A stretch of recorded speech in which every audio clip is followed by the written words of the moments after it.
मानेतनं चक्कर येणं जो प्रकार आहे त्याचं स्पेसिफिक लक्षण जे आहे, सकाळी उठल्यानंतर मान हलवली तर चक्कर आहे. आज लोक उभं राहून भांडी धुतात आहे, उभं राहून आज मॉप आलेत, मॉपनी फरशा पुसतात आहे. मग त्याच्यामध्ये काय झालं, गुडघ्याचा वापर आणि खाली बसण्या दोन पायावर हे कमी कमी होत चाललं. त्यामुळे मांड्या सगळ्या टाईट होत चालल्या. पाठीवर झोपतो तो योगी, पोटावर झोपतो तो भोगी, उजव्या कुशीवर झोपतो तो रोगी आणि डाव्या कुशीवर झोपतो तो निरोगी. रील्स बघून तो पेशंट बरा झालाय म्हणजे तुम्ही बरे होताल, तर असं नाहीये. प्रत्येक पेशंटचा त्रास ॲक्यूट कंडिशनमध्ये आहे का क्रोनिक कंडिशनमध्ये आहे का, तो त्रास किती वर्षापासून होतोय हे बघणं महत्त्वाचं आहे. पिरियड्समध्ये दुखणं, पण काही बायकांना किंवा मुलींना फक्त त्या 5 दिवसातच कंबर दुखते किंवा खूप पाय दुखतात आणि 5 दिवस झाल्यानंतर त्या नॉर्मल पण होतात. मग हे असं का होतं? इंटरकोर्स करताना तो आनंद दोघंही घेत असाल आणि त्यांना कुठलाही त्रास नाहीये, अशा लोकांनी इंटरकोर्स करावा. अन्यथा स्पाझम असेल तर थोडे 4 वीक थांबावं, स्पाझम कमी होऊन द्यावा and then start the intercourse. हाडांचा कडकड असा आवाज आला, कटाकट हाडं मोडली की वाटतं की आता मला रिलॅक्स वाटतंय, एकदम बरं वाटतंय. हे उपचार सगळ्यांसाठी असतात का? इंडियन टॉयलेट जे आहे त्याच्यामध्ये मल ऑटोमॅटिक साफ होतो, कारण आपण पाय फोल्ड करून बसतो. वेस्टर्नमध्ये जर तुम्ही तसे बसलात तर उठावं लागतं, जोर द्यावा लागतो. बऱ्याच लोकांना त्याच्यामुळे फिशर, रक्त पडणं आणि त्यानंतर कंबरदुखीचा त्रास चालू होतो. लोकांना वाटतं की आता मणका तिरका झाला म्हणजे आयुष्यभर तो तसाच तिरका राहील. तर एक लक्षात घ्या, तिरका झालेला मणका हा नक्कीच 100% सरळ होतो. तुम्ही स्वतः पाठ घेऊन मांडी घालूनच जेवण करा, तर तुमचे गुडघे आणि कमरेचे त्रास हे कमीत कमी होणार आहे.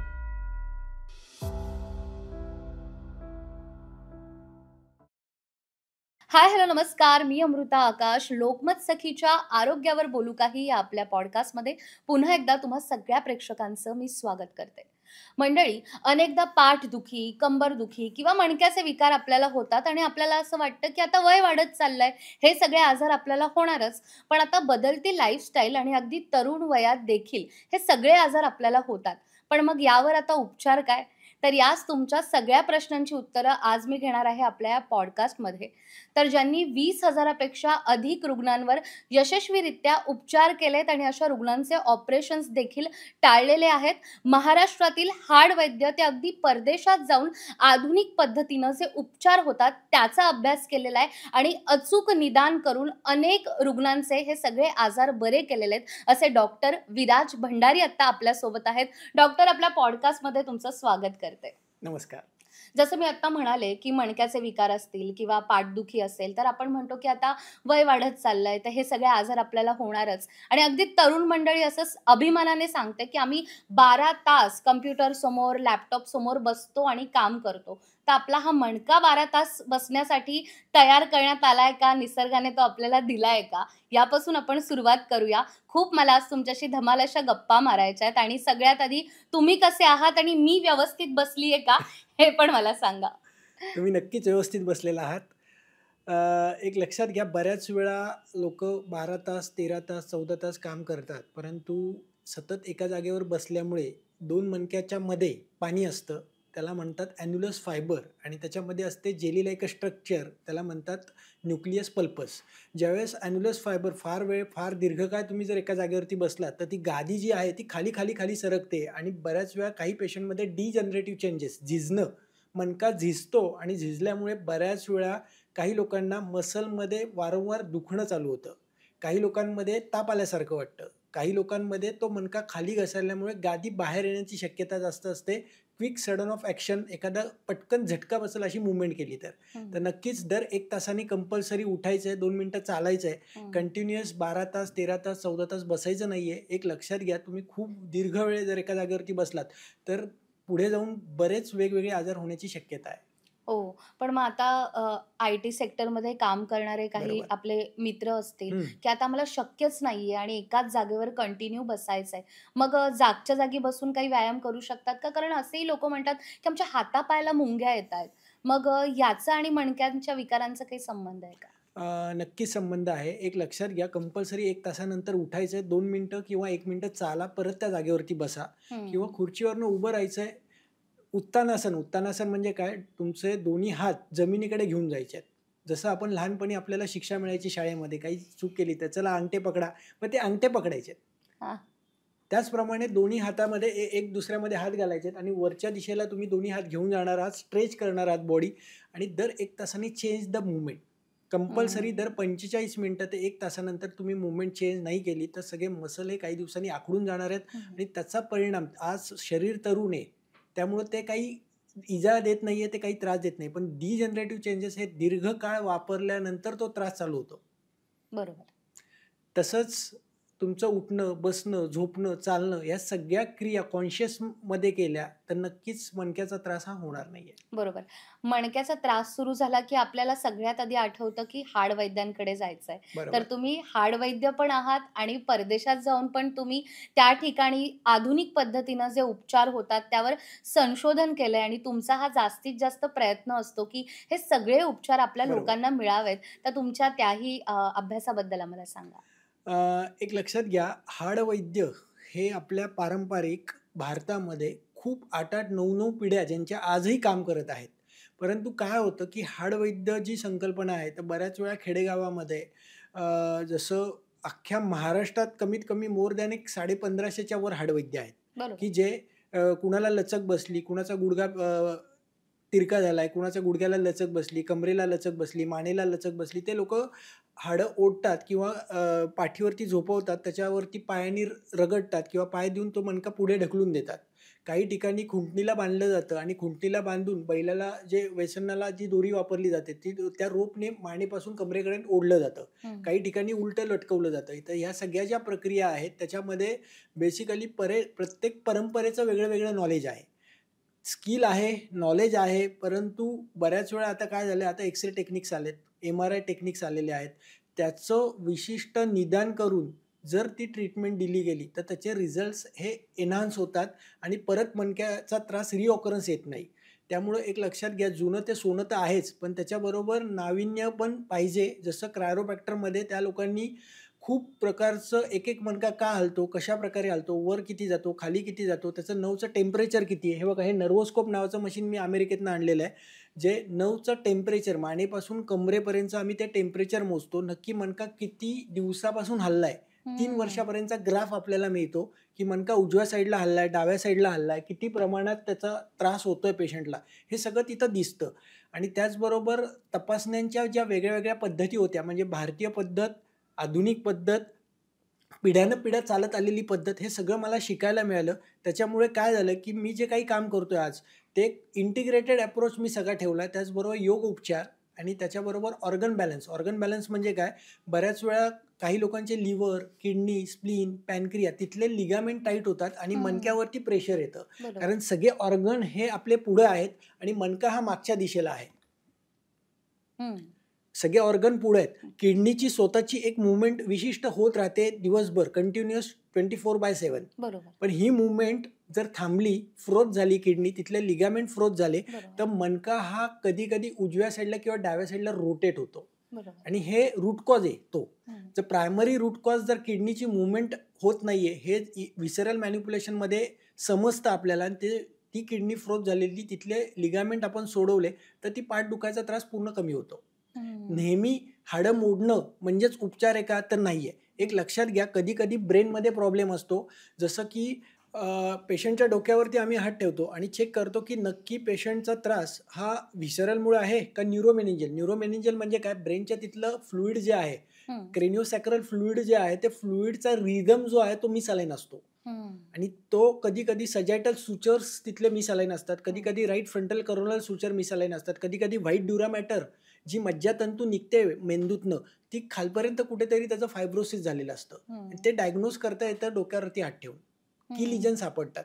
त्याचबरोबर हात तेही दाखवतो, की लिजन दाखवतो, की नक्की पेशंटचा त्रास हा माणक्यापासून मागच्या झाला आहे का, जिथे कुठे नर्व डॅमेज आहे का, नर्व कुठेतरी फ्रोज झाली आहे का, एक स्पेसिफिक सगळ्या गोष्टी या समजतात. It's a practice, it's a long journey त्या डॉक्टरची. कारण इट्स अ व्हेरी तुम्हाला एकदम शांतता पाहिजे, एकाग्रता पाहिजे, की तुम्हाला ते डायग्नोज करता आलं पाहिजे. आणि हा खूप सुंदर आहे. न्यूरोमेनिंजियल मॅनिप्युलेशन, व्हिसरल मॅनिप्युलेशन आणि क्रायोप्रॅक्टर, हे तिन्ही गोष्टी पेशंटला अकॉर्डिंग टू त्याला असलेला त्रास, त्याला होणारी सिम्पटम्स हे रूट कॉज दाखवतात. एक लक्षात घ्या, माझ्याकडे काल एक पेशंट आला होता, त्याची मान दुखत होती, हं, प्रचंड सिव्हिअर पेन, मान हलत नव्हती हं, अजिबात, स्टीफ झाली होती. पण मेन त्याचा root cause in the caecum, मोठ्या हं. आतड्याचं पक्वाशय. पक्वाशय कटिसक्ती स्त्रोताश्री स्पर्शनेंद्रियम स्थानम वातस्य तत्रापि पक्वाधानम विशेषतः. पक्वाशय जे आहे ते मोठं आतडं जे आहे ते तुमच्या वायूचं स्थान त्यांनी सांगितलंय, तिथे वायू राहतो. बरोबर. आणि तो तिथला सिकमचा भाग मिस अलाइन झाला होता, फ्रोज झाला होता आणि सिव्हिअर त्याची मान, तो सिकम आम्ही रिलीज केलं, त्याची मान हलायला लागली. त्याच्या घरातले लोक खुश झाले, तुम्ही तर मानेला हात लावला नाही, त्याची मान कशी काय हलायला लागली, हं, जी 10 ते 15 दिवस पूर्ण स्टिफ होती. बरोबर. म्हणजे हे सगळं खूप मस्त गोष्टी आहेत, इंटिग्रेटेड अप्रोच आहे हा सगळा. आणि भारतामध्ये अजून बरीच ही लाट आता येणार आहे मोदी सरकारमुळे. बरोबर. जसं आता तुम्ही हे उदाहरण दिलं, अनेकदा आपण बघतो की मान आमची खूप दुखते किंवा चक्कर सतत येते आणि मानदुखीसाठी किंवा चक्कर येते म्हणून औषधं वेगळीच घेतली जातात. पण आजार वेगळा असतो. कदाचित तो मणक्याशी रिलेटेड असेल किंवा सर्व्हायकल पेन असेल, तर मग हे सगळं पेशंटला कसं सांगता येतं? एक लक्षात घ्या, मानेतनं चक्कर येणं जो प्रकार आहे, त्याचं स्पेसिफिक लक्षण जे आहे, सकाळी उठल्यानंतर हं. मान हलवली तर चक्कर येते. हां. मान हलवली, मी उठत होतो, मान उजव्या साईडला मी केली आणि मला चक्कर आली, असं बरोबर. पेशंट जर सांगतोय तर ती स्पेसिफिक मानेमुळे चक्कर आहे. मी हं. मान मागे घेऊन गेलेलो आहे आणि मला चक्कर येते, हे मानेमुळे चक्कर आहे. चक्कर यायचं जे कारण आहे, एक लक्षात घ्या, मानेमध्ये 7 मणके आहेत. 7ही मणक्यामधनं कॅरोटिड आर्टरी गेलेली आहे. हं. जर मणका मागच्या साईडला रोटेट झाला उजवीकडे, तर ती कॅरोटिड आर्टरी पिंच होते. हं. आधीच मणका मागे गेलेला पेशंटचा सबलेक्स झालाय, त्याला हं. सबलेक्सेशन म्हणतात. सबलेक्सेशन म्हणजे मागं जाणं हं. किंवा पुढं जाणं किंवा वर जाणं किंवा खाली येणं. हं. मणका तिरका झाला बिकॉज ऑफ काहीतरी झटका बसला, काहीतरी हं. ट्रॉमा झाला हं. आणि त्याच्यामुळे ही आर्टरी जी आहे, मेंदूकडे जाणारा सप्लाय कमी होतो ऑक्सिजनचा, हं, हं, स्टार्ट द डिझिनेस. मग डिझिनेस 2 प्रकारे येतो. काही पेशंटमध्ये स्वतःला फिरल्यासारखं वाटतं, बरोबर. काही पेशंटमध्ये घर फिरताना वाटतं, फॅन फिरतोय, भिंत फिरतीये, सगळं हं. फिरताना, समोरच्या गोष्टी फिरताना दिसतात. बरोबर. या दोन्ही गोष्टी आयुर्वेद दृष्टीने जर विचार केला तर स्वतः फिरणं हे वातामुळे आहे आणि समोरचं फिरणं हे वात पित्तामुळे आहे. बरोबर. आणि त्याची स्पेसिफिक आयुर्वेदिक औषधं आणि त्याच्यासोबत क्रायोप्रॅक्टर ट्रीटमेंट दिली. मणका जिथे मागे आला त्याला पुढे ढकलणं किंवा वरती गेला त्याला खाली आणणं, हे स्पेसिफिक जर केलं मॅन्युअल थेरपीने, तर नक्कीच ती चक्कर पहिल्या दिवशी कमीत कमी 90% ते 95% थांबते, पहिल्या दिवशीच? पहिल्याच दिवशी. वाह! पण आता जसं तुम्ही सांगितलं, की या थेरपीने आपल्याला उपचार देता येतात. सोशल मीडियावर आजकाल प्रत्येक आजारावर आपल्याला उपचार पाहायला मिळतात बरोबर. आणि एखादा पेशंट आहे ज्याची मान अगदी जखडलेली आहे, त्याला डावी उजवीकडे पाहता येत नाही आणि मग डॉक्टर त्याची मान मोडतात. कधी-कधी कंबरच्या बाबतीतही तेच असतं, कंबर बरोबर. मोडली जाते. बरोबर. हे उपचार म्हणजे एकदा हाडांचा कडकड असा आवाज आला, कटाकट हाडं मोडली, की वाटतं की आता मला रिलॅक्स वाटतंय, एकदम बरं वाटतंय. हे उपचार सगळ्यांसाठी असतात का? एक लक्षात घ्या, प्रत्येक patient to patient customize treatment ही बदलते. हां. आज काय होतं की रील्स बघून तो पेशंट बरा झालाय म्हणजे तुम्ही बरे होताल, तर असं नाहीये. हं. प्रत्येक पेशंटचा त्रास ॲक्यूट कंडिशनमध्ये आहे का क्रोनिक कंडिशनमध्ये आहे का, तो त्रास किती वर्षापासून होतोय हेही बघणं महत्त्वाचं आहे. त्याचबरोबर पेशंटचे एक्सरे आणि MRI बघणं गरजेचं आहे. जर पेशंटचं ॲक्यूट दुखणं आहे तर ते विदिन फर्स्ट डे क्रायोप्रॅक्टर सेशननी बरं होतं. पण त्याच्यामध्ये मसल इन्व्हॉल्व झाल्यात, त्याच्यामध्ये फेशिया इन्व्हॉल्व झाला आहे, त्याच्यामध्ये soft tissue, deep tissue involve झालेत, ऑर्गन इन्व्हॉल्व झालेत, मिसअलाइन झालेत आणि त्याच्यामुळे कंबरदुखी आहे. It's required combination of therapy. तुम्हाला तिथे इंटिग्रेटेड अप्रोच लागतो. बऱ्याच वेळा काही लोक अतिविचार करतात, अतिचिंताही करतात, त्याबरोबर त्यांना थायरॉईडचा त्रास असतो, काही लोकांना बीपीचा त्रास असतो, काही लोकांना डायबिटीजचा त्रास असतो. मग त्या गोळ्यांचा ॲडव्हर्स इफेक्ट म्हणून कधीतरी स्वेलिंग, कधीतरी तिथले मसल सगळे आखडून जातात, स्पाझममध्ये जातात बिकॉज ऑफ हेवी ड्रग. त्यांना जो काही औषधं दिलेली आहेत ते औषध म्हणून दिले, पण ते त्यांच्यासाठी कधी कधी ॲडव्हर्स इफेक्ट तयार करतं त्यांच्या बॉडीमध्ये. कधी कधी मी बघतो बीपीच्या गोळ्या मी काही लोकांना बंद करायला लावतो, त्यांचे दोन्ही पाय सुजतात. बरोबर. मग गोळी 15 दिवस बंद केली, ते मग त्यांना सांगावं लागतं त्यात कॅल्शियम ब्लॉकर आहे, तुम्ही ती गोळी डॉक्टरांकडनं चेंज करून घ्या म्हणजे ती तुमची सूज जाईल. बरोबर. म्हणून एक लक्षात घ्या, प्रत्येकाला हाड मोडल्यावर बरं वाटेल का, तर ह्याचं उत्तर नाहीये. प्रत्येकाला कस्टमाइज बघणं, कस्टमाइज ट्रीटमेंट ठरवणं आणि मग हाड मोडले तो रिझन आहे, त्याचा रूट कॉज आहे, तर 100% तिथे फरक पडणार. त्यामुळे आता जे प्रेक्षक आपल्याला पाहतायत त्यांना या पॉडकास्टच्या निमित्तानेही मला सांगायचं आहे, की कुठेही हाडं मोडली जात असतील आणि त्या क्षणापुरतं तुम्हाला रिलॅक्स वाटत असेल, तर असं न करता अचूक निदान आधी करा आणि मग उपचार करण्यासाठी आपल्याकडे डॉक्टर आहेच. त्यामुळे मणक्याचे कोणतेही विकार असतील आणि याबद्दल तुमच्या मनात कोणताही प्रश्न असेल, तर कमेंटमध्ये तुमचा प्रश्न विचारा. पुढच्या पॉडकास्टमध्ये त्याचं उत्तर आपण डॉक्टरांकडून नक्कीच घेऊ शकतो. डॉक्टर, अनेकदा असेही होतं, की मणक्यांचे विकार यावर बोलताना ही हाडं झिजतात का किंवा त्याचं फ्रॅक्चर होतं का? याबद्दलही लोकांच्या मनात खूप प्रश्न असतं, की मणका फ्रॅक्चर होऊ शकतो का? तर मलाही याबद्दल जाणून घ्यायचं आहे. मणका फ्रॅक्चर नक्कीच होतो. एक लक्षात घ्या, झिजणं ही प्रोसेस जी आहे, ती डोक्यापासून पायाच्या बोटांपर्यंत सगळीकडे झीज ही होतच जाते. हं, शीर्यते तत शरीरम, जे झिजते ते शरीर. बरोबर. मग काय होतं, की जी गोष्ट प्रज्ञापराध म्हणजे काय, तर आपल्याकडनं आपल्या बऱ्याच चुका होतात आणि चुका घडत घडत आपण काबड कष्ट करतो. बरेच कष्ट वेगवेगळ्या पद्धतीने, चुकीच्या पद्धतीने करतो. बऱ्याच वेळा वेगवेगळ्या प्रकारची ओझी आपण वाहतो. ते वाहत असताना बऱ्याच वेळा आपण त्याकडे लक्ष देत नाही, की ते आपण योग्य पोझिशनमध्ये करतोय का नाही. हं, बऱ्याच वेळा एखादा सिलेंडर उचलला जातो आणि कंबर लचक बसली. मग त्याच्यामुळे काय होतं, की फ्रॅक्चर होण्याचं जे कारण आहे, मणक्याचा वापर चुकीच्या पद्धतीने दीर्घकाळ करणे आणि ते करत असताना तिथली ताकद कमी झाली आणि एखादा पडला माणूस चुकून, तर पडल्या मणक्याचा फ्रॅक्चर होतो, की तिथे कुठेतरी हं. 2 व्हर्टेब्रल सेगमेंटमधला व्हर्टेब्राची जी बॉडी आहे ती पिचकते. 2 हं. मणक्यातलं अंतर कमी होतं फ्रॅक्चरमुळं. कधी-कधी मणक्याचे 2 तुकडेही होतात. काही लोकांमध्ये स्पायनस प्रोसेस तुटली जाते. काही लोकांमध्ये ट्रान्सव्हर्स प्रोसेस म्हणजे हे जे पंख आहेत त्याचा फ्रॅक्चर होतो. काही लोकांमध्ये ह्याचा फ्रॅक्चर होतो. काही लोकांमध्ये व्हर्टेब्रल बॉडी ही पिचकत खाली जाते. म्हणून हा जो फ्रॅक्चरचा प्रकार आहे त्याच्यामध्ये बऱ्याच वेळा काही ॲलोपॅथीचे डॉक्टर्स सिमेंट भरतात. मग हं. काही ठिकाणी के-वायर लावावी लागते. तर तो कशा प्रकारचा फ्रॅक्चर आहे ते बघून त्याची चिकित्सा केली जाते. पण त्या मणक्याच्या फ्रॅक्चरमध्ये व्हिसरल मॅनिप्युलेशन आणि तेलाची धार सोडणं, मुरवेन्ना तेल, पिंड तेलासारखी काही मेडिकेटेड ऑइल आहेत. गंध तेलासारखं एक ऑइल आहे, की त्याची धार जर तिथे सोडली किंवा तो नॅपकिन तेलात बुडवायचा आहे आणि तो नॅपकिन तिथे अर्धा तास रोज ठेवला 6 महिने. ते हं. फ्रॅक्चर्स भरून येतात. तिथलं पेन कमी होतं, आगाग कमी होतं, तिथल्या मुंग्या कमी होतात. बऱ्याच वेळा माझ्याकडे एक 65-66 वर्षाच्या एक लेडीज आल्या होत्या. रात्री बाथरूम ओललं राहिलं होतं. रात्री बाथरूमला उठल्या, लाईट लावली आणि लाईटीच्या ह्याच्यामध्ये लाईट लागली आणि परत लाईट पटकन गेल्यामुळे त्यांचा पाय सटकला हो. आणि त्यातनं त्यांना मणक्याचा फ्रॅक्चर झाला. त्यात ऑपरेट झालं. ऑपरेट करूनही ते दुखणं कमी होत नव्हतं. मग ते माझ्याकडे आल्या. त्यावेळेस मग आम्ही ते व्हिसरल मॅनिप्युलेशन आणि ती धारा ट्रीटमेंट दिली. तर 3 महिने झोपून होत्या बेडेड. पण हं, व्हिसरल मॅनिप्युलेशन केल्यानंतर विदिन 15 डेज ते स्वतः वॉकरनी चालायला लागल्या. हं. वॉकर 15 दिवसांनी आम्ही काढून टाकला. रस्त्यावरती चालायला लागल्या. आज ते स्वतः सायकल चालवतात. हं. म्हणजे एक लक्षात घ्या, मणक्याचा फ्रॅक्चर हा बरा होतो. मला हेच यातनं सगळ्यांना सांगायचं आहे, की असं घाबरून जाऊ नका आणि बेडेंट राहू नका. तुम्ही सगळ्या बरोबर. क्रिया हळू-हळू करायच्यात. थोडे-थोडे मसल एनर्जी टेक्निकचे एक्सरसाइजेस करायचेत, जेणेकरून तुमच्या मणक्यातली आजूबाजूच्या लिगामेंटची, स्नायूंची ताकद वाढेल. बरोबर. पण सर समजा एखाद्या व्यक्तीचं भयानक असं ॲक्सिडेंट झालंय, ज्यामध्ये संपूर्ण आपल्या अंगाला तर मार लागतोच, पण मणकाही वाकडा-तिकडा होतो किंवा हं. काही केसेसमध्ये चालताना, बसताना कुठेतरी आपलं पोश्चर चुकतं आणि मग मणका तिरका होतो. तर मग तोही आपल्याला सरळ करता येऊ शकतो का? आणि त्यासाठी मग ऑपरेशनच करायचं का?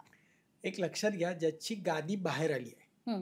2 मणक्यामध्ये गादी आहे पाण्याची. बरोबर. ती गादी बाहेर आल्यानंतर बऱ्याच वेळा ती गादी उजवीकडनं बाहेर येते किंवा काही पेशंटमध्ये डावीकडनं बाहेर येते. हं, हं. काही पेशंटमध्ये दोन्हीकडनं बाहेर येते. हं. मग ती गादी बाहेर आल्यानंतर बॉडीचं ऑटो इम्यून सिस्टम काय आहे, ती गादी बाहेर आली रे आली, की आजूबाजूचे मसल सगळे कडक होऊन जातात, लॉक होऊन जातात आणि हं. मणका ऑटोमॅटिक तिरका होतो. हं, हं, बिकॉज हं. मसल पूल. बरोबर. बिकॉज मसल पूल. तर बऱ्याच वेळा लोकांना वाटतं, की आता मणका तिरका झाला म्हणजे आयुष्यभर तो तसाच तिरका राहील. तर एक बरोबर. लक्षात घ्या, तिरका झालेला मणका हा नक्कीच 100% सरळ होतो. माझ्या हं. Instaच्या पेजला डॉक्टर विराज भंडारीच्या पेजला जावा. असे तिरके झालेले कमीत कमी हं. मोर दॅन 1000 फोटो आहेत, की ज्यांना आम्ही सरळ केले. हं. त्याला लॅटरल शिफ्ट म्हणतात. लॅटरल शिफ्ट म्हणजे काय? तर पेल्विसचा भाग जो आहे, हं. तो उजवीकडे जातो. दोन्ही खांदे डावीकडे जातात. माणूस पूर्ण तिरका चालतो. तर तिरकं होणं हे पूर्णपणे नॉर्मल आहे आणि ते नॉर्मल आहे म्हणजे काय? ते पूर्ण बरं होणार आहे. बरोबर. असं नाहीये की तिथे ऑपरेशनच करायला पाहिजे. बऱ्याच हं, वेळा तिरके झालेले 2-2, 3-3 ऑपरेट करून माझ्याकडे आलेत. हं, तर एक लक्षात घ्या, तिरकेपणा जो आहे तो तुमच्या डिस्क प्रोट्रुजनमुळे आहे आणि डिस्क प्रोट्रुजनमध्ये जेव्हा 2 मणक्यातलं अंतर वाढवलं, हं, गादी परत आत गेली न्यूक्लियस पल्पस किंवा न्यूक्लियस पल्पस सुकून गेला 50% पेशंटमध्ये, तर तो मणका तिथल्या मसल्सची स्ट्रेंथ वाढवली तर हळू पूर्ण सरळ होतो. काही पेशंटचा मणका विदिन सेकंड मंथमध्ये सरळ होतो. काही हं, पेशंटचा 3ऱ्या महिन्यात पूर्ण सरळ झालेला मी कमीत हं. कमी एक 8,000 ते 9,000 केस स्टडी बघितले. हो. पण समजा की आता मणक्याचे कोणतेही विकार आहेत किंवा पाठदुखी खूप होते, कंबरदुखी खूप होते. मग अशा पेशंटला जर नेमकं निदान करायचंय की त्रास काय आहे? तर मग त्यांनी एम-आर-आय करायचा की एक्स-रे करायचे आणि यामध्ये मग फरक नेमका काय आहे? एक लक्षात घ्या, कुठलाही मणक्याचा आजार आल्यानंतर त्याचा पहिलं त्यांनी स्वतःला एक आरशामध्ये बघायचे कपडे काढून, की हं, त्याचे दोन्ही खांदे कसे आहेत, पेल्विसचा भाग कसा आहे, गुडघ्याचा भाग कसा आहे, मांड्या कशा आहेत. हं, जी मांडी बारीक होत चालली आहे, पेल्विसचा भाग, मांडीचा भाग बारीक झालाय, पेल्विसच्या तिथले मसल बारीक झालेले आहेत. हं, मग तुम्ही समजून घ्या, रोज सकाळी उठल्यानंतर कंबर अवघडतीये. हं, रोज सकाळी उठल्यानंतर कंबर अवघडतीये. हं. अशा लोकांनी कंपल्सरी एक्स-रे करणं गरजेचं आहे.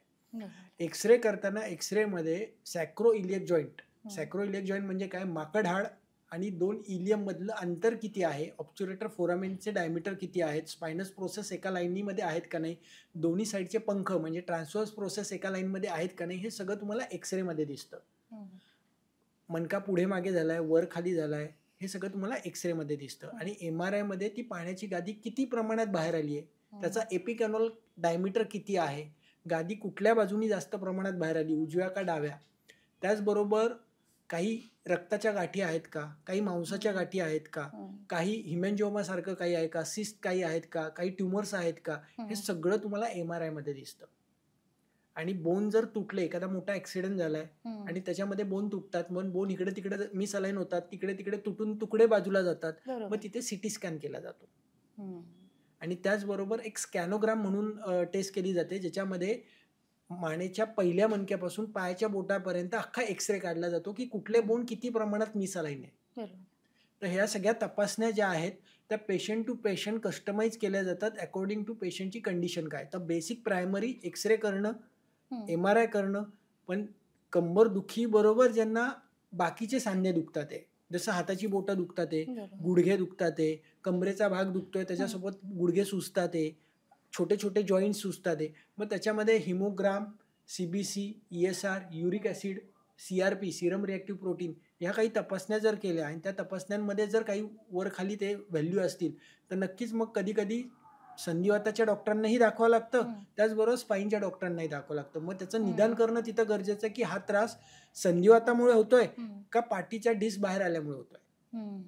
मग हे तपासणीचं खूप महत्त्व आहे त्यासाठी. बरोबर आणि जसं मी सुरुवातीला म्हणाले, की हे जे सगळे आजार आहेत, आपण कंबरदुखी, पाठदुखी, मणक्याचे विकार, हे वाढत्या वयात लोकांना होत आहेत, हे आपल्याला माहिती आहे. पण आता कमी वयात तरुणांना हे जे सगळे आजार होत आहेत, पूर्वीपेक्षा आत्ता भरपूर वेळ कार चालवणं किंवा सायकलिंग आपलं कमी झालेलं आहे. एकाच जागी कामाच्या निमित्तानं बसणं किंवा कधी-कधी पटकन हेवी बॅग्स उचलणं.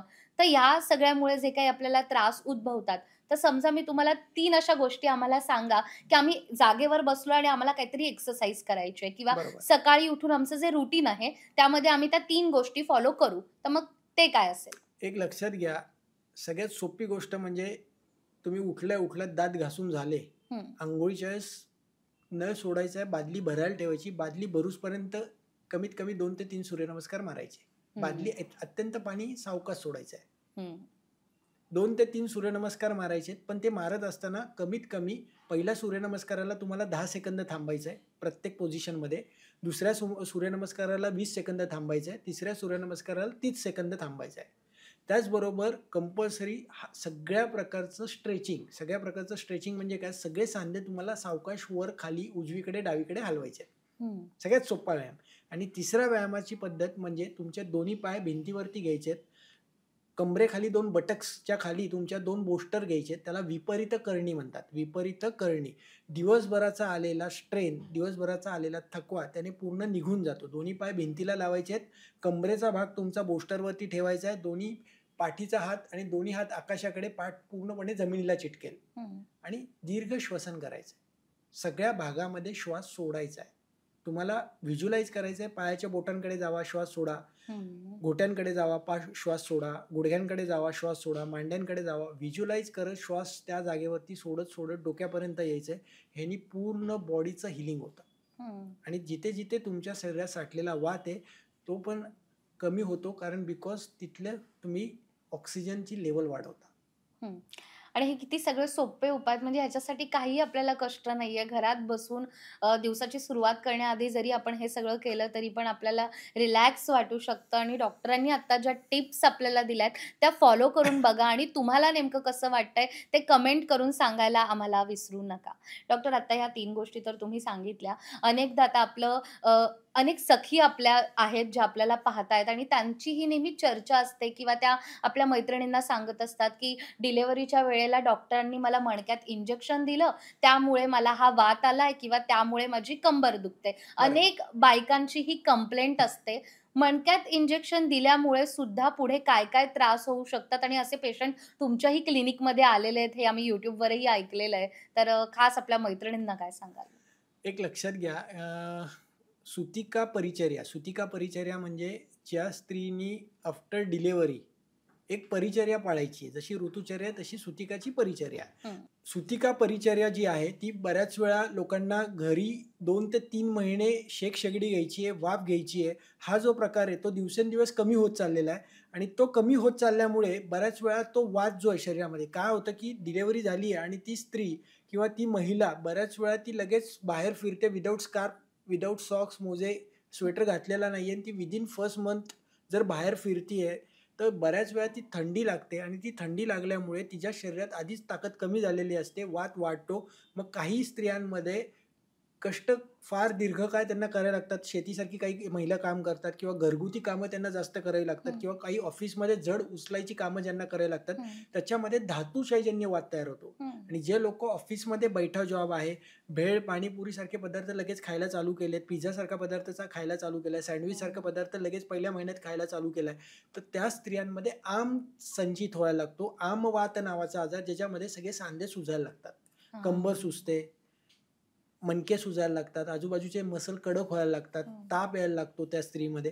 मग तिथे तुम्हाला कंपल्सरी लंघन, काहीच खायचं नाहीये 2-4 दिवस, 5 दिवस, 10 दिवस. दीपन, पाचन करणारी काही औषधं आयुर्वेदातली पोटात द्यायची आहे आणि हं. जिथे धातुशयजन्य, जिथे तर काबड कष्ट लगेच चालू केले. डिलिव्हरी झाली आणि 1 महिनाभरात, 1.5 महिन्यात त्यांनी काबड कष्ट बरेच केलेले आहेत किंवा खूप मेहनतीचं काम केलंय. हं. तिथे धातुशयजन्य वात तयार होतो. धातुशयजन्य म्हणजे काय? मग तिथं सगळे सांधे बारीक-बारीक दुखायला लागतात. तिला रुमाल बांधल्याशिवाय झोप येत नाही. नॅपकिन हं. बांधल्याशिवाय झोप येत नाही. स्कार्फ बांधून ठेवावा लागतो त्या भागात जिथे दुखतं तिथे. ते सगळे धातुशयजन्य. जिथे रुमाल बांधल्यानंतर बरं वाटतं तो धातुशयजन्य. हं. जिथे रुमाल बांधला आणि दुखणं वाढलंय तो आमवातजन्य, तिथे सूज असते. मग हं. इकडे बृहण चिकित्सा द्यावी लागते. त्यांना डिंकाचे लाडू, हळीवाची खीर, खारीक, शतावरी कल्प, बाळंत काढा 1, 2, 3 बरेच लोकं घेतच नाही लेडीज, महिला हं. डिलिव्हरी झाल्यानंतर. कारण ते एक लक्षात घ्या, ही जी परिचर्या ग्रंथाने सांगितली आयुर्वेदशास्त्रामध्ये ती करणं खूप गरजेचं आहे. त्याचबरोबर ज्यांचे सीझर्स झालेत ते तर लोकं वाफारा घेतच नाही. तर हं. तुमचं सीझर झाल्यानंतर 15 दिवसानंतर किंवा 45 दिवसानंतर तुम्ही स्टीम कंपल्सरी 1 महिनाभर घेतली पाहिजे, 3 महिने कमीत कमी. बरोबर. डोकं शांत ठेवलं पाहिजे, आनंदी राहिले पाहिजे आणि कमीत कमी विचार, कमीत कमी डोक्यात स्ट्रेस, कमीत कमी ताण जर पुढचे 1 वर्षभर असेल तर ते बाळालाही चांगलं दूध येणार आहे, बाळ गुटगुटीत होणार आहे आणि आईचेही त्रास हे पुढच्या भविष्यातले कमी होणार आहेत. हे बरोबर. समजून घेतलं पाहिजे सगळ्यांनी, कारण हे खूप महत्त्वाचं आहे स्त्रियांसाठी. बरोबर. कारण त्यानंतर मग येणारे पिरियड्स हे इरेग्युलर येतात. बरोबर. मग तिथनं वातच प्रदर, की 1-2च दिवस अंगावर जातं, मग कंबर दुखायला लागते. हं. काही लोकांमध्ये अति अंगावरनं जातं, काही लोकांमध्ये सतत व्हाईट डिस्चार्ज असतो. अगदी. मग त्यातनं होणारी कंबरदुखी. म्हणजे हे प्रामुख्याने लक्षण जे आहे नुसतं इंजेक्शन पुरतं मर्यादित नाहीये. हं. तर त्या स्त्रीने सुतिका परिचर्या पाळली का? पहिले 9 महिने तिचे कसे होते? जेव्हा ती गर्भिणी बरोबर. प्रेग्नंट राहिली तिथले 9 महिने कसे आहेत? त्यानंतरचे पुढचे 1.5 वर्ष तिने कशी काळजी स्वतःची घेतली आहे? बरोबर. तर नक्कीच तिला पुढचं भविष्य तिचं खूप चांगलं जाणार आहे. बरोबर. पण ह्या काळामध्ये कुठेतरी स्ट्रेस आहे, हार्मोनचा इम्बॅलन्स असतो, तिच्या मनाचे चढ-उतार असतात, घरातले चढ-उतार असतात. हे सगळं कोप अप करत ती जर आनंदी राहिली, तिने थोडेसे व्यायाम केले आणि पुढचं लाईफस्टाईल तिचं तिने जर व्यायाम, आनंदी, योग्य वेळी योग्य आहार, योग्य वेळी योग्य झोप, हं. तर नक्कीच तिला काही आजार होणार नाही. तुम्ही आता ह्या सगळ्या ज्या गोष्टी सांगितल्या आहेत, आपल्या घरात आजी असते, आपली आई असते, यांचा हाच सल्ला असतो प्रत्येक प्रेग्नंट लेडीला, की तुम्ही हे करून बघा. पण आजकालच्या मुलींचं जॉब म्हणा किंवा बाकी सगळ्या लाईफस्टाईल बदलत चाललाय. हे फॉलो करणं जमत नाही. पण या गोष्टी आयुर्वेदानं सांगून ठेवल्यात आणि त्या किती महत्त्वाच्या आहेत, हे तुमच्या निमित्तानं पुन्हा एकदा आपल्या या सगळ्या मैत्रिणींना कळलंय. तुम्ही आणखीन एक महत्त्वाचा उल्लेख केला, तो म्हणजे पिरियड्समध्ये दुखणं. पण काही बायकांना किंवा मुलींना फक्त त्या 5 दिवसातच कंबर दुखते किंवा खूप पाय दुखतात आणि 5 दिवस झाल्यानंतर त्या नॉर्मल पण होतात. मग बरोबर. हे असं का होतं? एक लक्षात घ्या, आयुर्वेदशास्त्राने पिरियडची जी व्याख्या आहे, वाहनं त्या स्त्रीला, हे निसर्गतः 28 दिवसांनी ज्या महिलेचे पिरियड येतात आहे, ज्या मुलींचे पिरियड 28 दिवसांनी येतात आहे, अंगावरनं 4 दिवस वाहतंय, रंग लाल आहे, त्यांना हं. दुखणार नाही आहे. पण ज्या हं. स्त्रीमध्ये 2 किंवा 3च दिवस वाहतंय, अंगावरनं जातंय, कमी फ्लो आहे, गाठी पडतात आहे, रंग काळपट आहे, त्या स्त्रियांमध्ये प्रचंड वेदना असतात. मग त्या स्त्रियांमध्ये आपल्याला तिथला वातज प्रदर, याला आयुर्वेदशास्त्राने म्हटलेलं आहे, त्या वातज प्रदरासाठी चंद्रप्रभावटी नावाचं एक औषध आहे, ते रसायन औषध आहे. हं. ते औषध दुधासोबत घेणं, 2 खारीक सकाळ संध्याकाळ खाणं आणि जेव्हा दुखतं त्या 5 दिवसाच्या काळामध्ये ज्येष्ठमधाचं चूर्ण, हं. सैंधव मीठ, काळं मीठ हं. दिवसभरात 4-5 वेळा जर घेतलं तिने त्या हं. काळामध्ये, हं. तर ते पेन लगेच कमी होतं. आणि त्यासोबत अच्छा. दशमूलारिष्टासारखं औषध, लोहासवसारखं औषध वैद्यकीय सल्ल्याने जर घेतलं, तर ते जे पिरियड पुढचे नॉर्मल होतात, 4 दिवस अंगाला व्हायला लागतं, त्याबरोबर फ्लो वाढतो, मग हं. तिचं दुखणं पूर्ण कमी होतं. पण हं. काही स्त्रियांमध्ये उत्तरबस्ती नावाची एक आयुर्वेदात संकल्पना आहे, हं. ज्यामध्ये पाळीच्या मार्गातनं हं. तेल सोडलं जातं. 2 ते हं. 3 ml तेल हे पाळीच्या मार्गात सोडलं जातं पिरियडच्या 6व्या, 7व्या, 8व्या दिवशी. हं. ते जर काही लोकांच्या मध्ये तूप सोडलं जातं, हं. मेडिकेटेड घी, हं. जेणेकरून तिचे ओवम चांगले फर्टाईल होतात, हं. बीजं चांगली तयार होतात, वाहण्याचा प्रकार सुधारतो आणि हं. तिचे बऱ्यापैकी 80 ते 90% आजार तिचे कमी होतात. आणि बऱ्याच वेळा काही लोकांना इन्फर्टिलिटी असते त्या वातज प्रदरामुळे. मग ते उत्तरबस्ती आणि बस्ती नावाची जी चिकित्सा आयुर्वेदातली ती केली, तर बऱ्याच वेळा लोकांचं वंध्यत्वही जातं. माझ्याकडे एक महिला आली होती, की ज्यांचं 8 ते 10 वर्ष इन्फर्टिलिटी होती. इन्फर्टिलिटी म्हणजे काय? त्यांना दिवस राहायचे, 2-3 महिन्यानंतर ॲबॉर्शन व्हायचं. हं.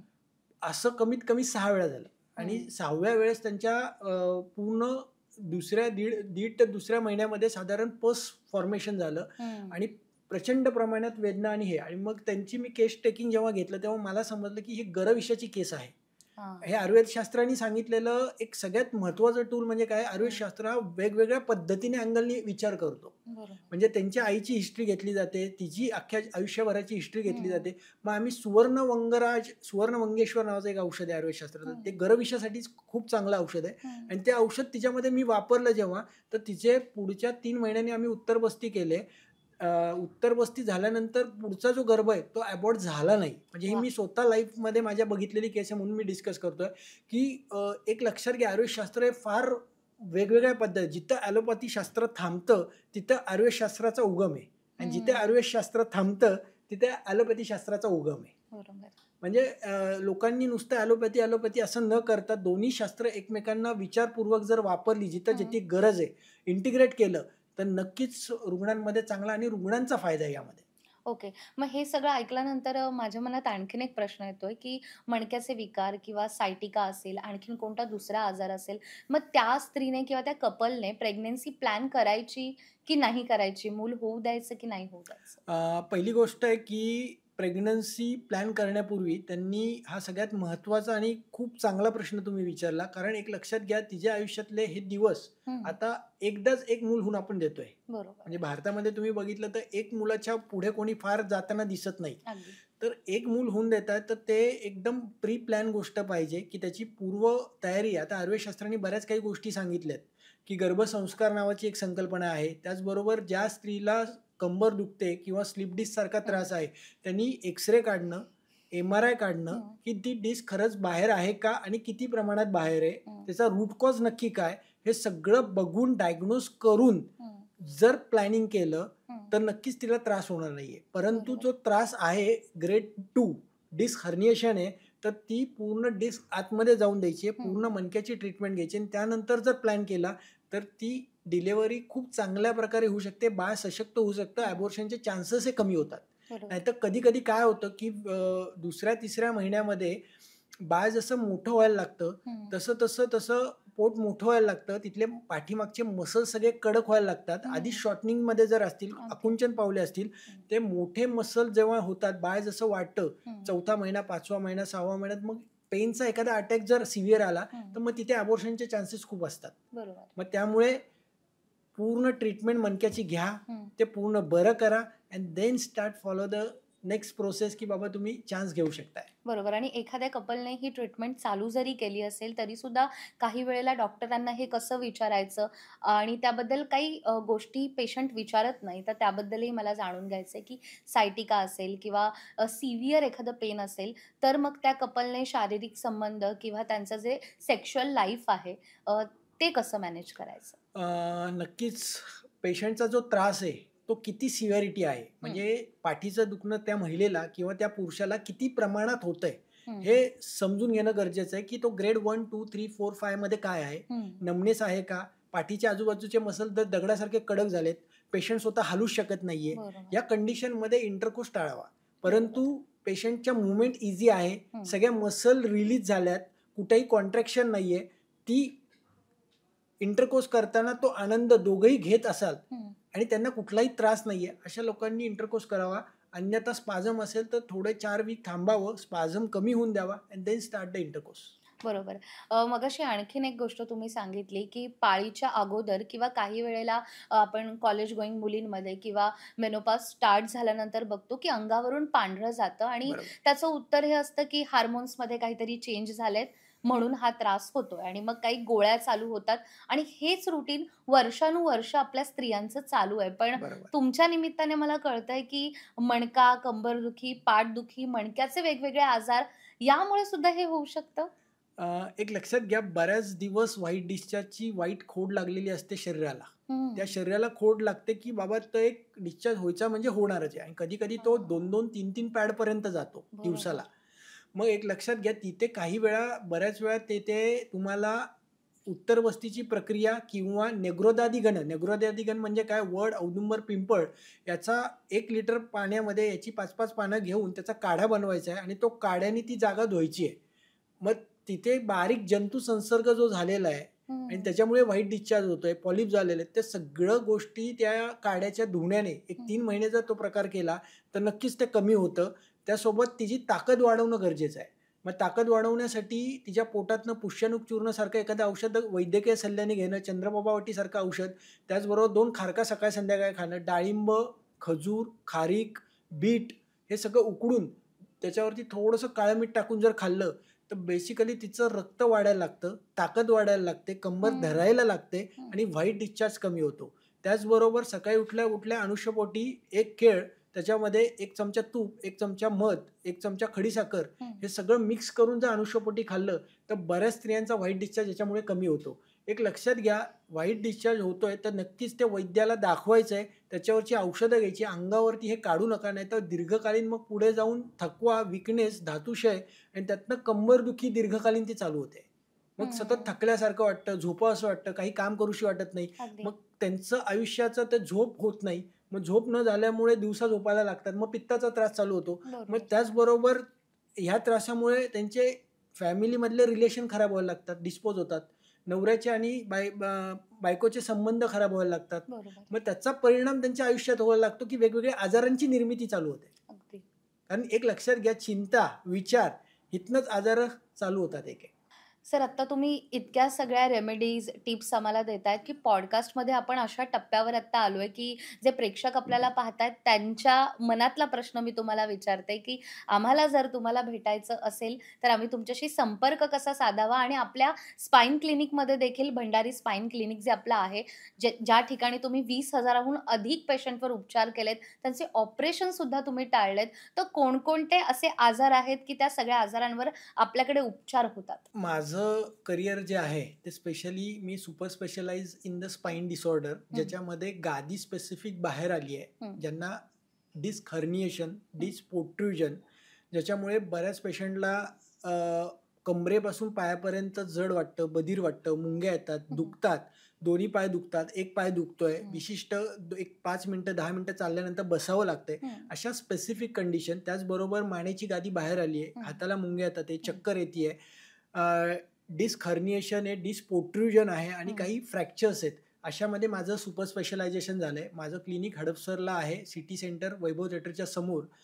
त्याचबरोबर 90 670 68 153 हा आमचा व्हॉट्सअपचा नंबर आहे. तुम्ही जरी तिथे एच कॅपिटल हाय मेसेज केला तर ॲटोमॅटिक तुम्हाला सगळी डिटेल इन्फॉर्मेशन क्लिनिकची मिळते ॲटोमॅटिक. आणि त्याचबरोबर कुठलं डाएट करायचं आहे, कुठल्या प्रकारचे व्यायाम करायचे ते हेही तिथे तुम्हाला व्हॉट्सअप तुम्हाला मदत करतं सांगायला. तर नक्कीच लोकांना फायदा त्यातनं होणार आहे. आणि लोकांनी कसं उठायचं आहे, कसं बसायचं आहे, कसं चालायचं आहे हे यूट्यूबला नक्कीच जाऊन बघावं. डॉक्टर विराज भंडारीच्या चॅनलवर आम्ही बरेच व्हिडिओ बनवलेत की कसं चालायचं.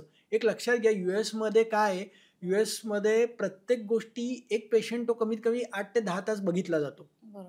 मग तो कधी कधी दिवसाला 2 तास बघतात 4 दिवस, कधी कधी सलग 4 तास 2 दिवस बघतात. त्यामध्ये कसं उठायचंय, कसं बसायचंय, कसं चालायचंय, चालण्याची ठेवण कशी पाहिजे, पाय आधी अंगठे पडले पाहिजेत, मग पायाचा पंजा पडला पाहिजे, मग टाच पडली पाहिजे. इतकं प्रॉपर ते शिक्षण जे आहे की चालणं कसं, आणि त्या चालायचं तुम्ही जर नॉर्मल केलं ना तर तिथे 70% लोकांची कंबरदुखी कमी होते. बऱ्याच वेळा माणसं चुकीच्या पद्धतीने चालतात, चुकीच्या पद्धतीने बसतात, चुकीच्या पद्धतीने उठतात. त्यामुळे मणक्यावरती लागणारा टॉर्क आणि फोर्स हा प्रचंड प्रमाणात वापरला जातो. त्यामुळे ह्याचे सगळ्याचे व्हिडिओज आम्ही फॉर्मॅटमध्ये बनवलेत. Doctor Bhandari spine clinic YouTube channel आहे आमचा, तिथे लोकांनी जावं, अवश्य तो व्हिडिओ बघा आणि त्यानंतर तुमच्यात काय बदल झालाय नक्की इथे कमेंट करा. बरोबर. सरांनी आता व्हॉट्सअप डिटेल्स पण आपल्याला दिलेत. त्यामुळे डिस्क्रिप्शन बॉक्समध्ये हा नंबर आहे. यावर तुम्ही मेसेज करा ज्या पद्धतीनं सरांनी आता आपल्याला सांगितलंय. आणि तुमचा जो काही प्रश्न असेल, ट्रीटमेंटविषयी जर तुम्हाला माहिती घ्यायची असेल तर सर तुम्हाला नक्कीच मार्गदर्शन करतील. आणि पुढच्या पॉडकास्टमध्ये देखील तुमच्या प्रश्नांची उत्तरं आपण सरांकडून घेऊयात. सर, जसं तुम्ही आता सांगितलं की चालायचं कसं किंवा बसायचं कसं, तर कामाचा लोड इतका वाढला आहे आणि आपण म्हणतो आम्ही IT सेक्टरमध्ये काम करतो, तर कधी-कधी इतका कंटाळा येतो, की आपण अगदी छातीवर लॅपटॉप घेऊन बसतो आणि काम करतो किंवा मोबाईल अगदी डोळ्याच्या जवळ असतो आणि आपण अगदी रिलॅक्समध्ये आडवे झालेलो असतो. तर हे सगळं करताना खूप रिलॅक्स वाटतं, पण हे आपल्या पाठीसाठी, आपल्या मणक्यासाठी योग्य आहे का? नक्कीच योग्य नाहीये. कारण एक लक्षात घ्या, बऱ्याच वेळा मी बघतो की मान पूर्ण खाली गेलेली असते, पोटावरती लॅपटॉप असतो आणि बरेच लोक 2-3 पिलोज घेऊन ते काम करतात. बरोबर. तर नक्कीच पुढे जाऊन मानेचा कर्व जो आहे, सर्वायकल लॉर्डोसिस, नॉर्मल कर्व जो आहे तो नष्ट होतो. मान सरळ सरळ व्हायला लागते. काही पेशंटची मान मी बघतो IT मधले की पुढे येते. मानेचा कर्व सगळा पुढे आलेला असतो. मग तिथनं खरं मानदुखीला चालू होते. काही पेशंटमध्ये बऱ्याच वेळा चुकीचं झोपणं किंवा हॉलमध्ये टीव्ही बघत असतात रात्री आणि ते टीव्ही बघता बघता बऱ्याच वेळा सोप्यावरती झोपतात. तर सोपे हे पाहुण्यांसाठी आहेत. मी परत सांगतोय, सोपे हे पाहुण्यांसाठी आहेत, तिथे दीर्घकाळ झोपण्यासाठी नाहीये.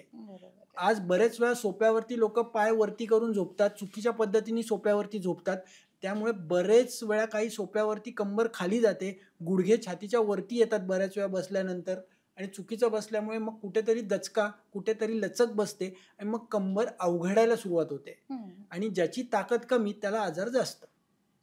ज्याची ऑटो इम्युन सिस्टीम कमी आहे, ज्याच्या इम्युनिटी सिस्टीममध्ये ताकद कमी आहे, बल कमी आहे, मग मणक्याचा त्रास चालू होतो हळूहळू.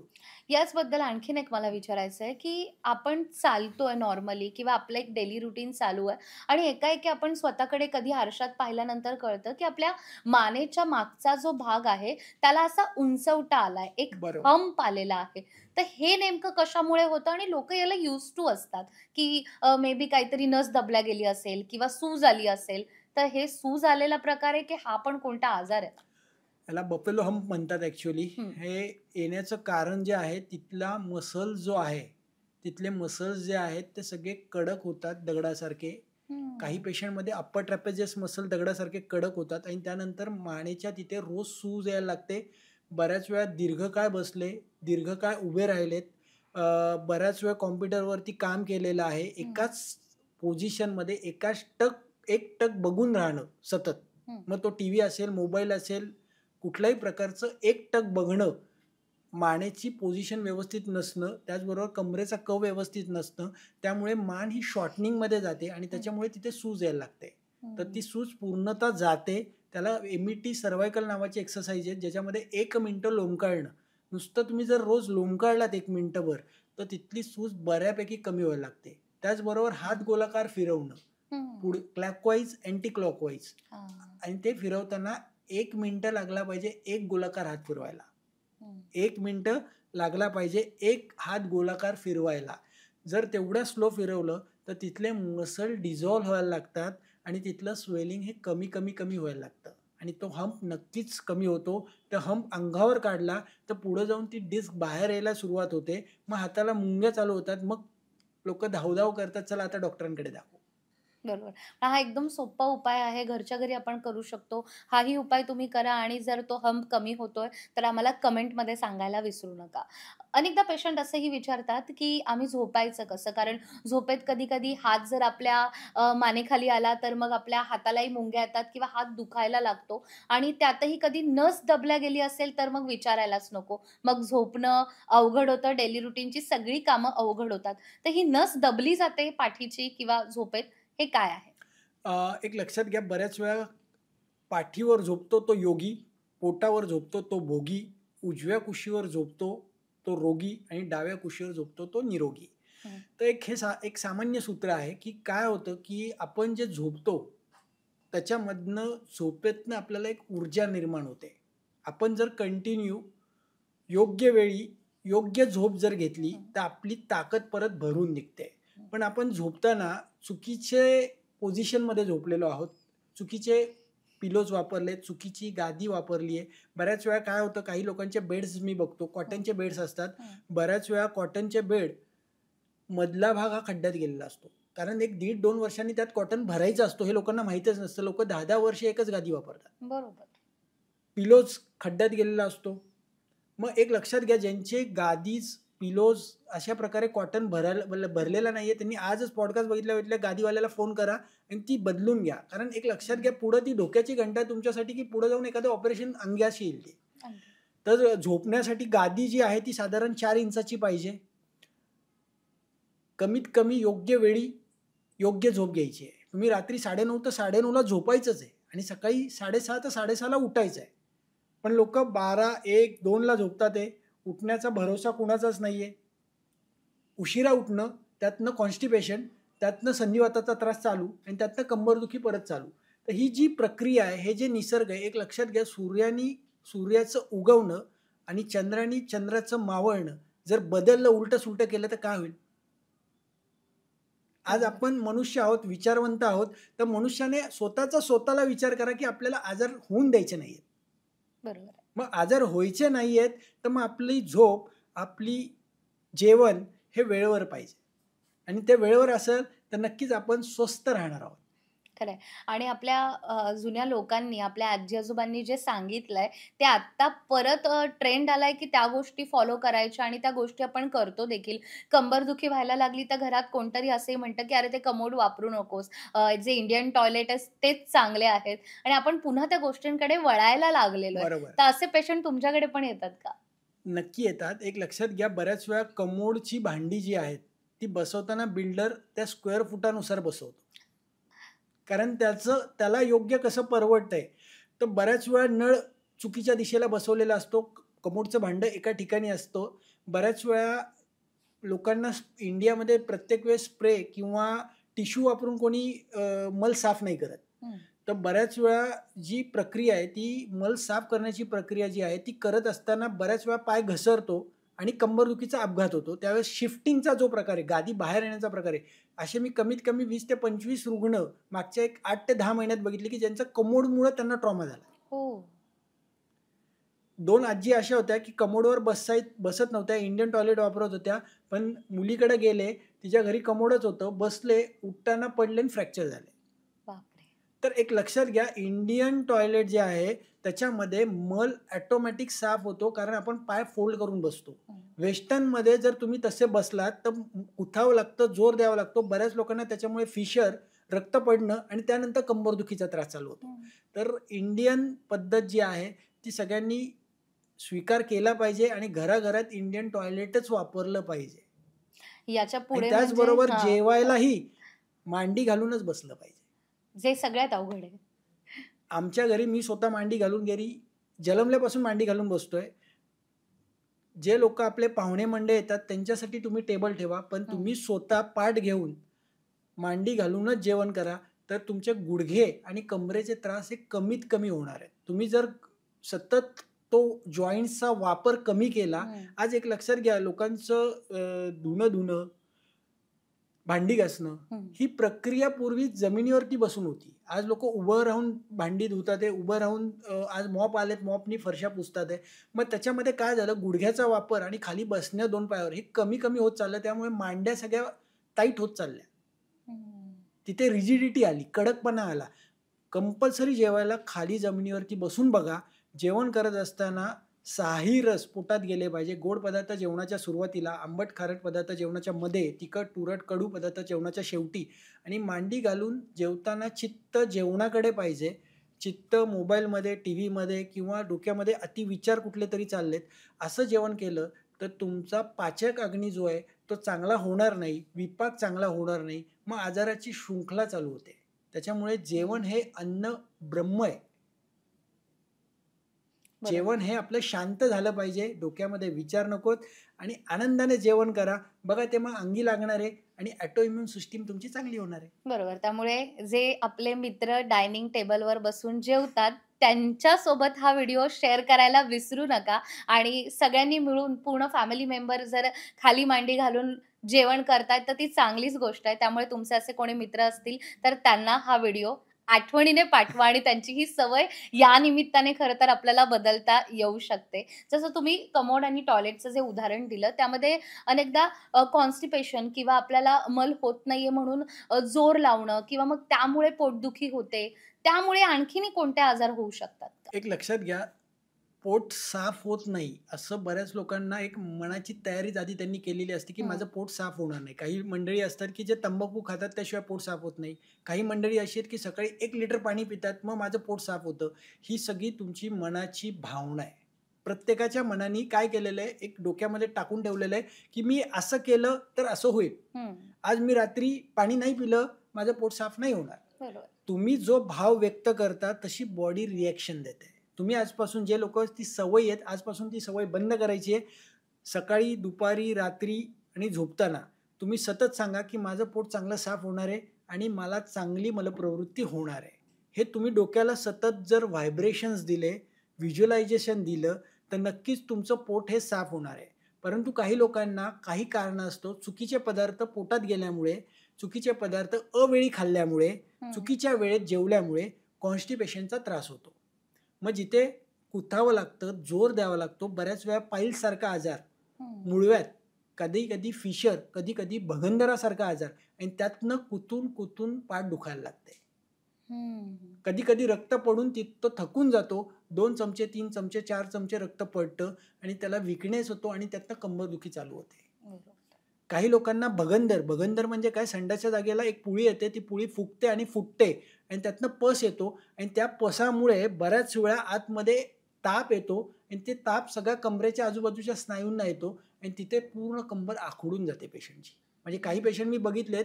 एक पेशंट भगंदराचा आला होता, मी जस्ट चेकिंग करायला गेलो, तो भगंदर फुटल्यानंतर मी आपलं जस्ट एक किडनी ट्रे घेतला तर हाफ किडनी ट्रे पस निघाला होता आणि त्याचा आला तेव्हा तो पूर्ण वाकडा होऊन चालत दवाखान्यात आला होता.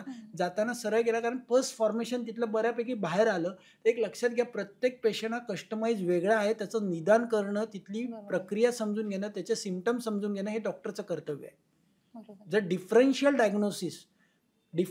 डायग्नोसिस नक्की आजार आहे का, हे आजाराचं लक्षण आहे का, आजाराचा उपद्रव आहे का, 2-3 आजार एकत्र आहेत, हा त्या डॉक्टरांचा स्वतःचा अभ्यास असतो. हे फक्त यूट्यूब, गुगल चेक करून तुम्ही असं कुठलेही प्रयोग घरच्या घरी करू नका. चांगल्या डॉक्टरांना दाखवा.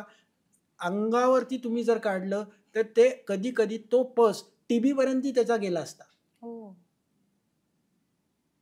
तर नक्कीच लोकांनी योग्य डॉक्टरांना दाखवायचं आहे. काही तुम्हाला कॉन्स्टिपेशन असेल तर तुम्ही घरगुती पहिलं सुरुवातीला गंधर्व हरितकीसारखं एखादं चूर्ण रात्री झोपताना 1 चमचा घ्या. एरंड तेल 2-2 चमचे सकाळ संध्याकाळ घ्या आणि ती सवय तुमची घालवा. पहिलं मनाला रोज सांगा की मला पोट चांगलं साफ होणार आहे.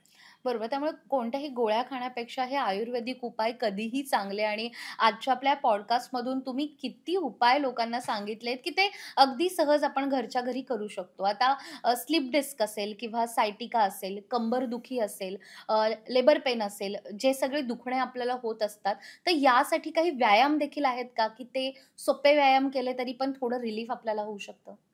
व्यायाम म्हटलं की प्रत्येकाच्या डोक्यात येतं जिम, हं. काहींच्या डोक्यात येतं योगासने, काहींच्या डोक्यात येतं मी चालते म्हणजे हा व्यायाम आहे. काहींच्या डोक्यात येतं की मी जोरात पळते, पर्वती चढते किंवा कुठल्या तरी टेकड्या चढायला जाते. तर एक लक्षात घ्या, व्यायाम जे आहेत त्याने प्रत्येकाने प्रत्येकाच्या प्रकृतीनुसार, काहींना चालणं हे सूट होतं, काहींना योगासनं सूट होतात, काहींना जिम सूट होते. तर प्रत्येकाने प्रत्येकाचा स्वतःचा अभ्यास करायचा आहे की मला काय केल्यानंतर बरं वाटतं, काय केल्यानंतर माझा डोपामाइन सिक्रीट होतो, हं. काय केल्यानंतर मला आनंद फील होतं, काय केल्यानंतर मला काय वाटतं. त्यासाठी सगळ्यांनी सगळ्या गोष्टी थोड्या थोड्या पहिल्या करायच्यात. हं. 1-2 महिने तुम्ही योगासनं करा. मग 2 महिन्यामध्ये आसनं करत असताना तुम्हाला पहिल्या दिवशी सोमवार ते शनिवार तुम्ही सोमवारचा पॅटर्न जो आहे ते उभं राहून आसनं करा. मंगळवारी तुम्ही पुढे वाकण्याची आसनं करा. हं. बुधवारी तुम्ही बॅकवर्ड बेंडिंगशी रिलेटेड आसनं करा. गुरुवारी तुम्ही पोटावरची आसनं करा. शुक्रवारी तुम्ही पाठीवरची आसनं करा. शनिवारी तुम्ही फक्त शवासन करा. हा जर प्रकार केला आणि आसन स्थितीमध्ये कमीत कमी 2 मिनिटापासून 3 मिनिटापर्यंत थांबणं, शवासनामध्ये कमीत कमी 15 मिनिटापासून 35 ते 45 मिनिटापर्यंत थांबणं, हे जर केलं तर त्या आसनांचा फायदा आहे. पॉवर योगा किंवा फास्ट करणं किंवा एकदम पटापटा आसनं केली, मग मनाला वाटतं मी आसन केलंय, पण त्याचा फायदा शरीराला होत नाही. हं. तर नक्की एक लक्षात घ्या, जे प्रेक्षक लोक आज बघतात आहे, कारण मी स्वतः अय्यंगार गुरुजींकडे बरेच दिवस मी योगासनाचा अभ्यास केला. त्याचबरोबर मी रॉल्फ मूव्हमेंट, फ्रँकलिन मेथड आणि MET exercise, John gibbon Oxford university, हं. याचं मी सगळ्यांचं इंटिग्रेटेड करून मी माझ्या प्रकारे माझ्या मणक्याच्या विकारात लोकांना इंटिग्रेटेड पोश्चर कसं सरळ होईल, ग्रॅव्हिटी त्याची बॅलन्सला कशी येईल, हं. याच्याशी रिलेटेड आसनं आम्ही डिझाईन केली आणि त्याचा फायदा अमेझिंग आला. कारण बेसिकली ग्रॅव्हिटी रिअलाइन करणं हा विचार कोणी करत नाही. एक लक्षात घ्या, ग्रॅव्हिटी बॅलन्स आहे का नाही हे समजण्यासाठी तुम्ही उभे राहा, डोळे बंद करा, तुम्हाला समजायला लागेल तुम्ही बॅलन्स आहात का, तुमची बॉडी उजवीकडे खेचली जाते, डावीकडे खेचली जाते, पुढे जाताय तुम्ही, मागे जाताय, हे समजण्याचं सोपं टूल. आणि आसनं चालू केल्यानंतर तुमच्यात किती स्थिरता आली, हं. तुम्ही किती ग्रॅव्हिटीवरती किती वेळ उभा राहू शकता डोळे बंद करून, हे सगळं समजतं. त्याप्रकारे तुम्ही चालणं रोज 20 मिनिटं कमीत कमी सकाळ संध्याकाळ चाललं पाहिजे हं. किंवा वीकली 3 डेज चालावं. त्याचबरोबर 20 मिनिटं फास्ट जॉगिंग केलं पाहिजे. हं. तुम्हाला सगळ्या गोष्टी शक्य नसेल तर तुम्ही आठवड्यातले 3 दिवस योगासनं करा, 3 दिवस जिम करा, 3 दिवस तुम्ही पळण्याचा व्यायाम करा आणि तुम्हाला त्यातलं जे सूट होतंय, जे तुम्हाला त्याच्यामुळे तुमच्या शरीरामध्ये खूप चांगलं वाटतंय, आनंद निर्माण होतोय, ते पुढे तुम्हाला कंटिन्यू करायचं आहे. पण त्यात सातत्य बरोबर. पाहिजे. बरोबर. त्यामध्ये सातत्य पाहिजे. नित्य नियमाने कमीत कमी 4-5 वर्ष तुम्ही या गोष्टी केल्या तर त्याचे फायदे तुम्हाला लाँग टर्म दिसायला लागतात. हं. तुम्हाला वाटलं की मी 1 महिना केलं आणि झालं, तर एक लक्षात घ्या, हे काय होतं, 9 दिवस नवीन लोकं करतात. 10व्या दिवशी ते आणलेले नवीन शूज, नवीन ट्रॅक पॅन्ट ती परत कपाटात जाते. तर नक्कीच तुम्ही व्यायाम करा आणि व्यायामाबरोबर योगासनं करणं आणि सतत आनंदी राहणं. प्रत्येक गोष्टीमध्ये आनंद तुम्ही शोधला तर तुम्ही निरोगी राहणार आहात. समदोषः समग्निश्च समधातु मलक्रिया प्रसन्न आत्मा स्वस्थ इति अभिधीयते. प्रसन्न आत्मा म्हणजे काय? जो सुखात्मा आहे, ज्याला बायकोनी चहा दिला काय 4 वाजता? नाही दिला काय? ठीक आहे, झोमॅटोवरनं चहा मागवला, चहा पिला. पण काही वेळा 4 वाजता चहा नाही मिळाला म्हणून लोकं जोरजोरात ओरडायला लागतात, बडबड करायला लागतात, स्वतःचा बीपी वाढवतात, घरच्यांचा बीपी वाढवतात, त्याच्यामुळे त्रास निर्माण होतात. व्हायसे वर्सा काही स्त्रिया सतत हट्टी स्वभाव असतो, सतत काहीतरी चूक नवऱ्याची शोधणं, मुलांची काहीतरी चूक शोधणं, या स्वभावामुळे बरेच वेगवेगळे आजार निर्माण होतात, ते तिला कळत नाही बिचारीला. तर एक लक्षात घ्या, सतत सगळ्या गोष्टीमध्ये आनंद शोधायचा आहे. एखादी वस्तू घरातली पडली, फुटली, इट्स ओके, नवीन येईल. नवीन येण्यासाठी फुटली. तर हे सकारात्मकता आपल्या लाईफमध्ये हळू आणायची आहे. It's a process. एका दिवशी नाही होणार आहे. It's a practice. आनंद शोधण्याची प्रॅक्टिस करायची आपण, जेणेकरून आपलं आरोग्य हे निरोगी होणार आहे. आणि मणका हा जो अवयव आहे, तो फक्त काय तुमच्या कंबरदुखी किंवा पाठदुखीसाठी किंवा मानदुखीसाठी नाही आहे, तर धर्म, अर्थ, काम आणि मोक्ष. मोक्ष मिळवण्यासाठी कमरेची जर सगळी कुंडलिनी आहे, ती कुठनं जागृत होतीये? ती मूलाधार चक्रापासून चालू होऊन आज्ञाचक्र, सहस्त्रधारामधनं जो वायू बाहेर पडतोय, त्याला स्वस्थानामध्ये आणणं, विचार कमी होणं आपल्या आयुष्यामध्ये, हाच खरा मोक्ष आहे. बरोबर. आणि या ज्या सगळ्या नवीन-नवीन गोष्टी आपल्याला स्वीकारायच्या आहेत, त्यात कोरोनाने आपल्याला एक नवीन गोष्ट दिली आहे, ती म्हणजे वर्क फ्रॉम होम. आणि या वर्क फ्रॉम होमचा जितका फायदा आहे, तितका दुष्परिणामही आपल्या शरीरावर होतोय. तर काय या वर्क फ्रॉम होमचं काय करायचं? एक लक्षात घ्या, वर्क फ्रॉम होम ज्यांचं चालतं त्यांनी स्वतःला एक समजून घ्या, 8 तास तुम्हाला जॉब करायचा आहे. हं. 8 तास तुमच्यासाठी ठेवा. 8 तासामधलं जॉब तुम्ही जेव्हा करताय, तेव्हा तुम्ही प्रामाणिकपणे 8 तास जॉब करा. आज लोकं काय करतात ते 8 तासामधले तो जॉब खेचत 12 तास, 14 तास, 16 तासापर्यंत कधी जातो ते समजत नाही. कारण काय होतं, की घरी असताना त्याच्या डोक्यामध्ये Instaच्या रील्स असतात मध्येच. मध्येच YouTube येतो, मध्येच Facebook येतो, मध्येच मित्र येतो, त्याचा फोन येतो. मध्येच घरात कोणीतरी नातेवाईक लोकं येतात. मग तो जॉबचा कालावधी किती वाढला हे त्यालाही समजत नाही. कारण टार्गेट कंपनीने दिलेलं असतं. एवढं तुला संपवायचं आहे. मग त्यामुळे कंपल्सरी तुम्ही 8 तास जॉब करा. 8 तासामध्ये तुमचं काम संपवा. एकदा पीसी बंद केल्यानंतर तुम्ही तुमचे व्यायाम करणं, शवासन करणं, अनेक वेगवेगळी पुस्तकं वाचणं, तुमच्या हॉबी ज्या आहेत त्या करणं, योग्य वेळी झोपणं आणि योग्य वेळी उठणं, हे जर करणं खूप गरजेचं आहे. कारण वर्क फ्रॉम होममुळे बऱ्याच लोकांच्या कमरेमधल्या मसलची ताकद ही कमी होत चालली आहे. हं. काही लोकांना मुंग्या येतात आहे, काही लोकांना B12 कमी होतात आहे, काही लोकांचे व्हिटॅमिन डी कमी होतात आहे, कारण ते घरातनं बाहेरच पडत नाही. हं. त्यामुळे कंपनींना सरळ सांगा, की आम्हाला तुम्ही बोलवा तिकडे, वर्क फ्रॉम होम बंद करून टाका. पण आता ज्यांचा नाईलाज आहे त्यांना वर्क फ्रॉम होम करावंच लागणार आहे. आणि मग ठीक आहे, तुम्ही घरी काम जरी करताय तरीही तुम्ही व्यायाम करू शकतात. आणि बरोबर. ते कोणते-कोणते व्यायाम करायचे हे तुम्ही आम्हाला सांगितलेत. त्यामुळे घरच्या घरी आपल्याला स्वतःला निरोगी ठेवता येऊ शकतं, काही जर गोष्टी आपण फॉलो केल्या तर. आणि आज तुम्ही ते आलेलात आणि मणक्याचे विकार, कंबरदुखी, स्लीप डिस्क, सायटिका या सगळ्या आजारांवर आपण भरभरून बोललेलो आणि याचा फायदा अर्थात आपल्या प्रेक्षकांना होणार आहे. आणि या सगळ्या विषयांवर तुमच्या मनात कोणताही प्रश्न असेल तर कमेंट करून तुमचा प्रश्न विचारायला विसरू नका. आपल्या पुढच्या पॉडकास्टमध्येही आपण डॉक्टरांसोबत चर्चा करणार आहोत, गप्पा मारणार आहोत आणि या सगळ्या प्रश्नांची उत्तरं आपण डॉक्टरांकडून नक्कीच घेणार आहोत. तर डॉक्टर, तुम्ही इथे आलात आणि आमच्याशी मनमोकळ्या अशा गप्पा मारल्यात. तुमचे खूप खूप आभार. नमस्कार.